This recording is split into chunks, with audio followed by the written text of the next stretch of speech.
നമസ്കാരം. കരിങ്കടലിലൂടെ സഞ്ചരിക്കവെ ചരക്കുകപ്പലിനുണ്ടായ ആക്രമണത്തിൽ ഒരു ഇന്ത്യൻ നാവികൻ കൊല്ലപ്പെട്ടതായി വിദേശകാര്യ മന്ത്രാലയം ഔദ്യോഗികമായി സ്ഥിരീകരിച്ചു.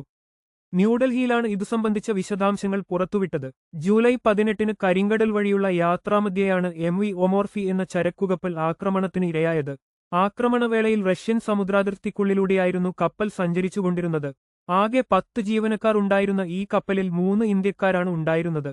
ഇതിൽ കൊല്ലപ്പെട്ട നാവികനൊഴികെയുള്ള മറ്റ് 2 ഇന്ത്യൻ പൗരന്മാരും പൂർണ്ണ സുരക്ഷിതരാണെന്ന് വിദേശകാര്യ മന്ത്രാലയത്തിന്റെ പ്രസ്താവന വ്യക്തമാക്കുന്നു. വാണിജ്യ കപ്പലുകൾക്ക് നേരെ നിരപരാധികളായ നാവികരുടെ ജീവൻ അപകടത്തിലാക്കുന്ന തരത്തിലുള്ള ഇത്തരം ആക്രമണങ്ങളെ ഇന്ത്യ ശക്തമായ ഭാഷയിൽ അപലപിച്ചു. വർദ്ധിച്ചുവരുന്ന ഇത്തരം ഭീഷണികൾ കടുത്ത ആശങ്കയാണ് സൃഷ്ടിക്കുന്നതെന്നും വിദേശകാര്യ മന്ത്രാലയം പുറത്തിറക്കിയ കുറിപ്പിൽ ഊന്നിപ്പറയുന്നു. നേരത്തെ ജൂലൈ 19-നും യുക്രൈൻ തുറമുഖത്തിന് സമീപത്തുവെച്ച് മറ്റൊരു കപ്പലായ MV ഗോൾഡൻ ലിയോ ആക്രമിക്കപ്പെട്ടിരുന്നു. ഈ സംഭവത്തിൽ 4 ഇന്ത്യൻ നാവികർക്കാണ് ജീവൻ നഷ്ടമായത്. കൂടാതെ ഒരാൾക്ക് ഗുരുതരമായി പരുക്കേൽക്കുകയും ചെയ്തിരുന്നു.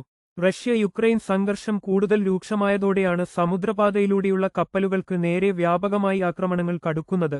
ഇത്തരം പ്രധാനപ്പെട്ട വാർത്തകൾ ഉടനടി അറിയാൻ ഈ ചാനൽ സബ്സ്ക്രൈബ് ചെയ്യൂ.